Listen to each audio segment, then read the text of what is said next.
Car je n'ai point honte de l'Évangile, c'est la puissance de Dieu pour le salut de quiconque croit, du juif premièrement, puis du grec.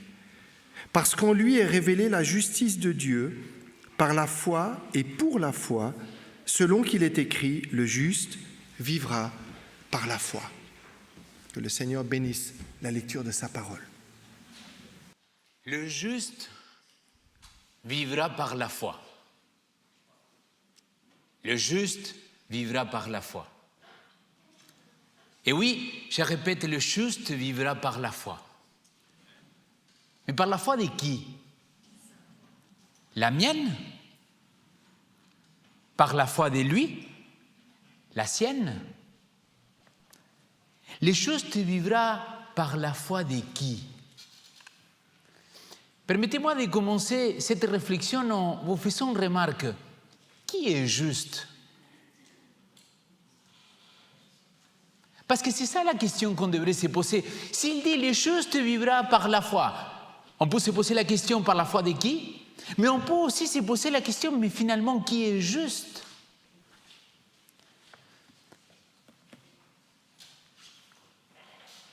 Nous avons l'habitude de lire la parole.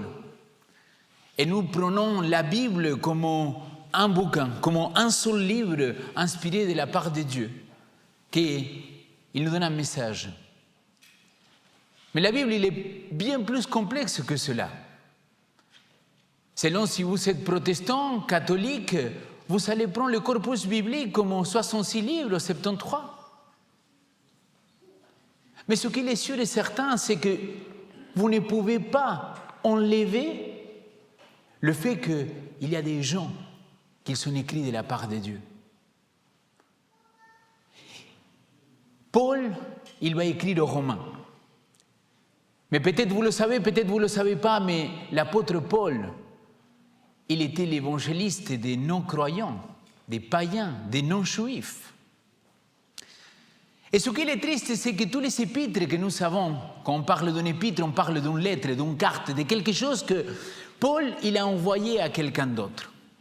Et généralement, les épîtres qu'on lit souvent, Galates, Éphésiens, 1er et 2e Corinthiens, Timothée, sont des lettres qui ont été écrites dans un but précis. Mais nous n'avons pas la possibilité de savoir comment l'apôtre Paul, il évangélisait, comment l'apôtre Paul, il s'approchait des gens pour leur partager la bonne nouvelle. Cette bonne nouvelle que tout à l'heure Nicolas, il nous a lu, que lui-même, il n'avait pas honte d'annoncer. Et parmi ces lettres, dans le corpus biblique, nous avons l'épître aux Romains. Et pour moi, comme il dirait un ami à moi, on ne devrait pas appeler l'épître aux Romains, mais l'évangile aux Romains. Je m'explique pourquoi. Parce que l'apôtre Paul, il n'avait jamais été à Rome. Et en tant qu'apôtre, il devait partager un petit peu qui il était. Parce que son but à lui, c'était d'aller à Rome. Et s'il devait aller à Rome, c'est pour qu'on puisse le financer. Et comment il devait être financé? Et comment il savait très bien qu'il était controversé? Comment il savait très bien qu'il avait des gens qu'il remettait en cause un petit peu son apostolat? Il va écrire une lettre dans laquelle, vous savez, les premières 8 chapitres, comment lui, il présentait l'évangile. Comment lui, il s'adressait aux autres. Et peut-être, si tu m'as suivi jusqu'à maintenant, tu dis, Léo, pour un enseignant, est-ce que c'est vraiment important que tu nous expliques tout ça? Croyez-moi que oui. Parce que c'est nous qu'on a choisi de diviser entre chapitres et versets. Mais c'est lui qui l'écrivait. Et d'ailleurs, ce n'était pas l'apôtre Paul qui l'écrivait, il dictait et il avait un scribe qu'il prenait note. Il va penser, il va réfléchir à comment présenter ce message auprès des autres. Si vous reprenez l'Épître aux Corinthiens, le chapitre 15, il va dire que lui, il avait annoncé la bonne nouvelle. Mais nous ne savons pas quelle est la bonne nouvelle. Et pour cela, j'ai besoin qu'aujourd'hui vous vous concentrez. Si vous avez vos Bibles, je vous invite à ouvrir vos Bibles dans l'Épître aux Romains. Et dans cette Épître aux Romains, comme tous les épîtres, l'apôtre Paul, il commence avec une salutation. En latin, une salutation pour son église, pour cette église-là qu'il s'est trouvée à Rome. L'église de Rome, elle était composée de deux groupes de personnes. D'un côté, vous aviez tous les juifs qui sont devenus chrétiens. Et de l'autre côté, on avait tous les païens, tous les non-juifs qui sont devenus chrétiens. Donc, à l'intérieur de l'église, il y avait les Suisses et les immigrés. Non, c'est pas vrai. C'était juste pour voir si vous étiez avec moi ou pas. Il avait les deux. Et ces deux communautés qui étaient au sein de la même église, il avait des tensions. Et c'est là que l'apôtre, il va faire une salutation. La salutation, si vous voulez, c'était le moment dans lequel il passait la pommade. Dit autrement, mes amis. Il disait des beaux mots, des mots gentils. Et ensuite, il arrive au verset 16 et 17 qu'il nous a été lu tout à l'heure par notre pasteur Nicolas. Il dit, car je n'ai pas honte de la bonne nouvelle, elle en est effet puissance de Dieu pour le salut de quiconque croit. La suite des Juifs d'abord, mais aussi des Grecs, aussi des païens, aussi des non-Juifs. Car en elle, dans la bonne nouvelle, la justice de Dieu s'est révélée en vertu de la foi et pour la foi. Ainsi, c'est qu'il est écrit, le juste vivra par la foi. L'apôtre Paul, il va se lancer à vous prouver quelque chose, à vous comme moi, mais aussi à ceux qui sont à Rome, pour expliquer, peu importe qui tu es, tu en as besoin de cette grâce, tu as besoin d'entendre cette bonne nouvelle. Et regardez quelle est la démarche qu'il va faire. Rappelez-vous, l'église de Rome, il était composée de combien de groupes? 2. Les juifs et les non-juifs. Les Suisses et les immigrés, pardon. Et là, il va commencer avec qui? Regardez le verset 18, s'il vous plaît. La colère de Dieu, en effet, s'est révélée depuis le ciel contre toute l'impiété et l'injustice des gens qui tiennent la vérité captive dans leur injustice. La colère de Dieu. Mais non, Léo, arrête de dire la colère de Dieu. Dieu, il est amour. Dieu, il n'est pas colère. Bien sûr. C'est pour ça que le livre d'Apocalypse, il dit qu'un jour, il va verser la coupe de sa colère vers les nations. Je ne veux pas débattre aujourd'hui sur le caractère de Dieu, mais que la colère, il fait partie de Dieu. Il est Dieu, l'homme à la colère. Vous ne pouvez pas le nier. Et l'apôtre Paul, il était tellement conscient qu'il dit, vous, les non-juifs, venez, je vais vous expliquer deux ou trois choses. Et donc, imaginez-vous que vous êtes les premiers lecteurs de cette épître aux Romains. Et que toi, tu es parmi les Juifs. Et tu vois qu'à partir du verset 18, il va, mais vraiment parler très mal à tous ceux qui ne sont pas juifs. Il va lui dire des choses très dures, comme le verset 25 du chapitre 1. Eux, ils ont changé la vérité pour le mensonge et qui ont adoré la création en lui rendant un culte, au lieu du Créateur, qui est béni pour toujours. Amen. C'est ça qu'il dit Amen. Ce n'est pas moi que je vous demande de dire Amen. Là, c'était Amen dans la Bible, je vous le dis. Ça veut dire quoi ce qu'on vient de lire? Imagine que toi, tu es juif et tu te dis, bien Paul, là, je commence à t'aimer, toi. Hein? Là, je vois que tu donnes une claque à tous ces juifs-là qu'il adorait, à toutes ces créatures, à tous ces dieux païens, mais ils ne savaient pas qu'il n'y a que toi. Tu vois, si tu étais juif, je te dis, qui avait raison? Nous ou vous? Il commence à se gonfler d'orgueil. Et là, il arrive au chapitre 2. Et mes chers amis, je pense que le chapitre 2, il est le chapitre le plus, j'allais dire adventiste, le plus pour notre jour et pour notre Église. Regardez comment il commence au verset 1, s'il vous plaît. Il dit, toi donc, toi tu es inexcusable, toi qui juges, qui es-tu que tu sois. En cherchant l'autre, en effet, tu te condamnes toi-même. Puisque toi qui cherches, tu pratiques les mêmes choses.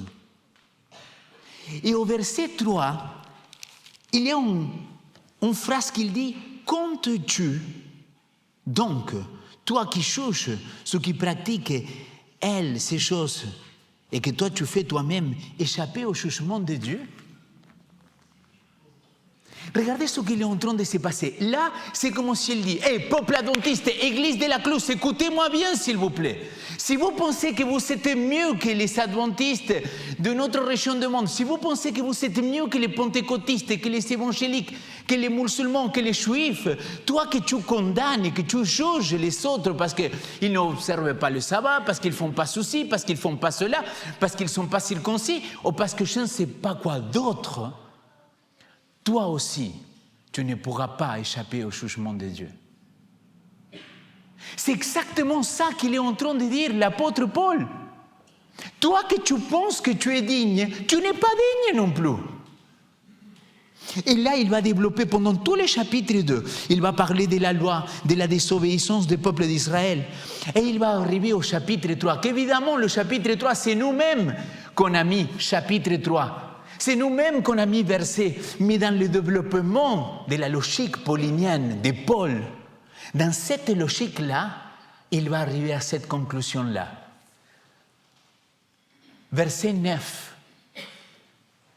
Là, on aurait pu faire au moins 10, 15, 20, 30 séries sur tous ces sujets-là. Mais, verset 9. Quoi donc? Sommes-nous supérieurs, les adventistes? Pardon, il ne dit pas adventiste, c'était un enjeu tardif de Léo Lopez. Pas en tout point. Car nous avons déjà porté cette accusation. Tous, juifs et non-juifs, adventistes et non-adventistes, chrétiens et non-chrétiens, on est tous sous le péché. Et s'il vous plaît, maintenant que je viens de vous donner ce panorama-là, de qu'il y a deux groupes, que les deux groupes, Paul il essaie de les faire comprendre que ce n'est pas les sauves qui vont les justifier, c'est là qu'il va citer le verset 10. Il n'y a pas de juste, même pas un. Il n'y a pas de juste, même pas un seul. Et là, quand tu arrives là, si tu étais en train de lire l'épître aux Romains, peu importe si tu étais juif ou non juif, catholique, adventiste, musulman, ou peu importe, tu te dis, mince, alors qui va nous sauver de la colère de Dieu? Mince, qui pourra être juste devant Dieu? Et c'est là qu'il arrive le texte le plus commenté par le protestantisme depuis toujours. Verset 21, s'il vous plaît. Et là, accrochez-vous parce que je dois vous expliquer dans quelques minutes quelque chose qu'à moi, en tant que chrétien, qu'enfant de Dieu, il m'a explosé la tête. Quand j'ai compris cela, pour moi, il a été libérateur. Et je vais vous expliquer de quoi s'agit-il. Verset 21. Vous savez que le verset 21 à 31, c'est le passage le plus étudié et le plus commenté par le protestantisme depuis notre cher Martin Luther. C'était ces passages-là qu'il va ouvrir les yeux pour comprendre que nous sommes sauvés par quoi? Par grâce et par la foi. C'est ce passage-là que Luther il va lire et qu'il va remettre en question en disant « Stop! C'est pas ce que tu fais qu'il va te sauver. C'est ce que lui, il a fait qu'il nous a sauvés. » Et regardez ce qu'il dit. Mais maintenant, en dehors de la loi, la justice de Dieu, attestée par la loi et par le prophète, s'est manifestée. Maintenant, la justice de Dieu, ce n'est plus quelque chose, mais c'est quelqu'un. Et ce quelqu'un-là, il est notre Seigneur Jésus-Christ. Le texte il continue en disant « Justice de Dieu par la foi ». Qu'est-ce que vous avez lu? Par la foi de... Ok. Faisons un exercice pour tous ceux qui ont la Bible en main. tout ce qu'ils sont. Et vous êtes justifiés par la foi de Jésus. Vous pouvez lever la main? Ok. Maintenant, tous ceux qui sont la foi en Jésus, levez la main. Ok. Pour vous, francophones, là, qui tu sois, tu es bien d'accord avec moi que dire la foi de Jésus ou la foi en Jésus, ça change complètement le sens de la phrase. Je répète ma question de départ. Le juste vivra par la foi. Mais par la foi de qui? La mienne ou la sienne? Alors, dans le texte grec, il faut que je vous explique quelque chose. Le Nouveau Testament, il est écrit en grec. Le mot utilisé ici pour foi, c'est le mot pistis ou pistéo, peu importe comment tu vas le traduire. Le mot pistis ou pistéo, comme beaucoup de mots grecs, ils ont plusieurs traductions possibles dans la langue française, dans la langue latine ou dans la langue espagnole. Et le grand problème ici, que le mot foi, pistis ou pistéo, il pourrait être traduit parfaitement par foi, comme aussi par fidélité. Et là, ou croire aussi, là, ça change complètement le sens du texte. Parce que, regardez bien, mes amis, maintenant, regardez s'il vous plaît, la justice de Dieu par la fidélité de Jésus-Christ. Par la fidélité en Jésus-Christ. Vous ne pouvez pas me dire que le texte, il a le même sens. Est-ce que finalement, c'est ma fidélité en lui qu'il va me sauver, ou c'était sa fidélité à lui qu'il m'a sauvé? Quand tu comprends l'épître aux Romains et quand tu comprends le contexte de ce que je suis en train d'expliquer, et je sais qu'aujourd'hui c'est bien théorique, mais parfois il faut comprendre vraiment pourquoi nous croyons ce que nous croyons avec des bases bibliques. Nous sommes sauvés par la foi de Jésus-Christ. Nous sommes sauvés par la foi et la fidélité de Jésus-Christ. Pas par la mienne. Ce n'est pas ma foi en lui qui me sauve, c'est sa foi, c'est sa fidélité de lui envers son Père qui nous a sauvés. Je sais ce que tu es en train de penser, parce que c'est la même chose qu'ils se sont posés comme question, tous ceux qu'ils sont en train de lire pour la première fois l'épître aux Romains dans ces premières années de christianisme. Mais attends Léo, mais Paul là tu racontes n'importe quoi. Verset 23, juste pour si ce n'était pas clair ce que je viens de dire. Tous en effet ont péché et sont privés de la gloire de Dieu. C'est qui a péché? Les catholiques? Les adventistes? Les luthériens? Les calvinistes? Non, les témoins de Jéhovah, les mormons. Allez, vas-y, qui donne plus? Tous, croyons, pas croyons, on a tous commis des péchés. Et c'est là que le texte il continue parce qu'il dit, et c'est, verset 24, c'est le texte fondamental du protestantisme. C'est ce qu'il va faire à Luther, écrire sola gratia. Et c'est gratuitement qu'ils sont justifiés par sa grâce au moyen de la rédemption qu'il est en Jésus-Christ. Attends Léo, tu es en train de me dire qu'alors, si tu as accueilli Jésus-Christ dans ta vie, tu es sauvé? Oui. Amen. Celui-là, ce n'est pas la Bible, c'est moi. Et ça, c'est le mérite, quoi. Parce qu'on est sauvé par ce que Christ il a fait pour nous. Mais tu sais quelle est la réflexion de tout être humain tordeux? Ça va être se dire, ah, alors, s'il n'a rien de ce que je fais qu'il peut me faire perdre, alors je vais faire n'importe quoi. À quoi ça sert garder la loi? À quoi ça sert être juste? Parce que si de toute façon c'est la foi de Jésus qui me sauve, ce n'est pas ma foi ou ma fidélité en lui qui va me sauver. Vous êtes d'accord avec moi ou pas? Regardez ce qu'il dit le verset 31. Le verset 31, il va dire, alors, au moyen de la foi, réduisons-nous à rien la loi? Jamais de la vie. Au contraire, nous la confirmons. Mes amis, notre Seigneur, il a tout fait, il a tout donné. Romains chapitre 5, versets 8 et 9. Regardez ce qu'il va dire. Je vais vous le lire maintenant dans la Nouvelle Français courant parce que je trouve que la traduction qu'ils ont faite est extraordinaire. Romains 5, 8 et 9. Mais Dieu nous a prouvé à quel point il nous a aimés. Le Christ est mort pour nous, alors que nous étions encore pécheurs. Par le don, par le cadeau de sa vie, nous sommes maintenant reconnus justes. À plus forte raison, serons-nous sauvés par lui de la colère de Dieu.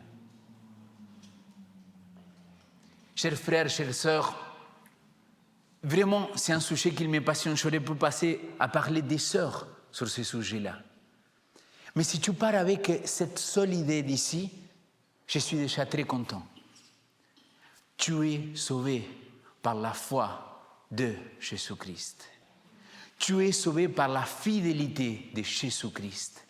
Aujourd'hui, tu es juste par la foi et la fidélité de Jésus-Christ. C'est rien de ce que tu peux faire. Ni rendre ta dîme, ni venir le samedi à l'église, ni faire des œuvres de charité qui va te rendre juste devant Dieu. Parce qu'on a tous commis des péchés. Par contre, si en acceptant que lui, il a été fidèle jusqu'à la mort de la croix, il va dire le même apôtre Paul, qu'aujourd'hui, nous pouvons être sauvés. Et on peut être appelé juste. Éphésiens chapitre 2, versets 8 à 9, j'ai pris exprès des textes bibliques qu'il nous parle, l'apôtre Paul. C'est par la grâce, en effet, que vous êtes sauvés au moyen de la foi. Maintenant, vous savez, la foi, la pistis de qui? De notre Seigneur Jésus-Christ. Cela ne vient pas de vous, c'est le don de Dieu. Ce n'est pas en vertu des œuvres pour que personne ne puisse se faire le fier.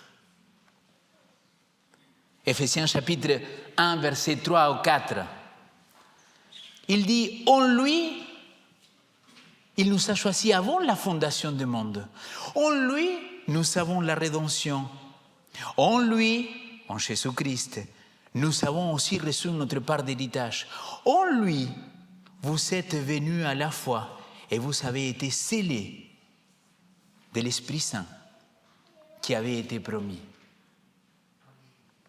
Mes chers amis, si ce matin nous nous retrouvons devant cette table, c'est parce que nous voulons se commémorer, se rappeler que si tu es là, que si tu es sauvé et si tu es appelé juste aujourd'hui, ce n'est pas pour ce que tu fais, mais c'est pour ce que lui, il a fait. Et le pain et le jus de raisin, c'est un rappel de que c'est en lui que nous sommes sauvés. Tu sais, aujourd'hui, quand parfois je me remets en question, je dis, est-ce que vraiment je peux être sauvé? Moi, aujourd'hui, ce que j'ai fait dans ma vie, c'est dire, tu t'étais, tu sors de là, parce qu'en Christ, je suis un enfant de Dieu. Parce que je sais qu'en Christ, je suis sauvé. Parce que Christ, il m'accueille tel que je suis. Et à partir du moment qu'il m'accueille tel que je suis, il m'envoie dans une démarche de liberté pour dire « Merci Seigneur, parce que maintenant je suis libre pour choisir à nouveau de faire le bien et pas le mal qu'il m'a condamné. » Nous allons prendre un temps pour vivre ce lavement des pieds, ce geste d'humilité. Et je voudrais vous inviter à chacun de vous à qu'on puisse dire cette phrase-là. Celui à quel tu vas laver les pieds ou celui qui va te laver les pieds à toi. Que tu ne puisses pas le dire simplement pour toi, mais que tu puisses le dire à l'autre. Tu es sauvé. Et en Jésus-Christ, aujourd'hui, tu es juste devant Dieu. Parce que c'est lui qui nous a justifiés. Je vais vous inviter à qu'on puisse s'élever et qu'on puisse faire une prière avant de passer au mouvement de lavement des pieds.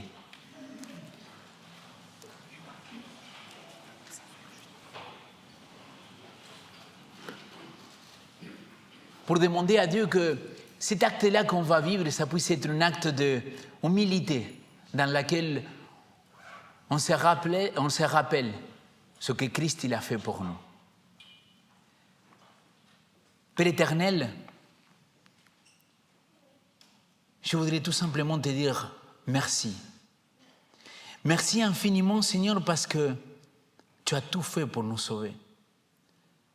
C'est comme ça que maintenant je peux comprendre ce que l'apôtre Jean il a dit. Car tu as tant aimé le monde que tu as donné ton Fils unique. Cet acte-là, ce n'est pas nous qu'on l'a fait, c'est toi que tu l'as fait. Et c'est lui qui est venu naître, vivre et mourir, mais aussi ressusciter. C'est toi-même à travers la personne de notre Seigneur Jésus-Christ. Et c'est lui qui a été fidèle. C'est lui qui a eu la foi pour aller jusqu'au bout de ses plans de salut. Et je te remercie parce que, comme l'apôtre Paul il a dit, en lui, maintenant nous sommes sauvés. En lui, maintenant nous sommes scellés par le Saint-Esprit. En lui, maintenant, nous avons le salut pour la vie éternelle. En lui, maintenant, nous sommes justes devant toi. Qu'on puisse avoir le même amour que toi tu as eu pour nous, pour rester fidèle jusqu'à la mort. C'est ma prière au nom de Jésus-Christ. Amen.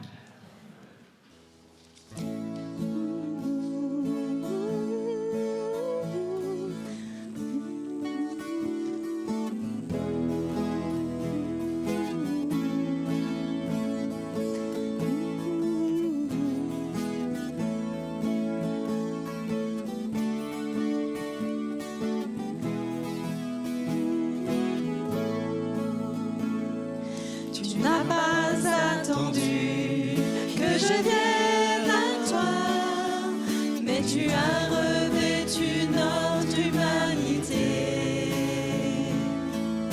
Tu n'as pas attendu que je crie vers toi, c'est toi qui m'as appelé le premier. Reçois ma reconnaissance, Jésus, ma reconnaissance pour l'amour, ma reconnaissance, Jésus, pour ta venue, ton amour, ton salut.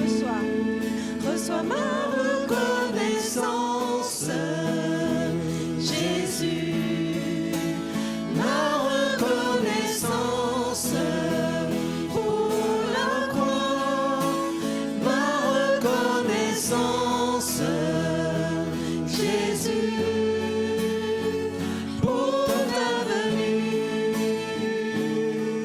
ton amour, ton salut.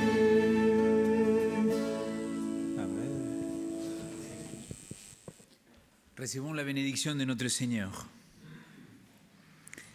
Que le Seigneur te bénisse et te garde, Église de la Cluse. Que le Seigneur fasse briller sa face sur toi et t'accorde sa grâce. Que le Seigneur lève sa face vers toi et te donne la paix. Pendant toute cette semaine, c'est ma prière au nom de Jésus-Christ. Amen.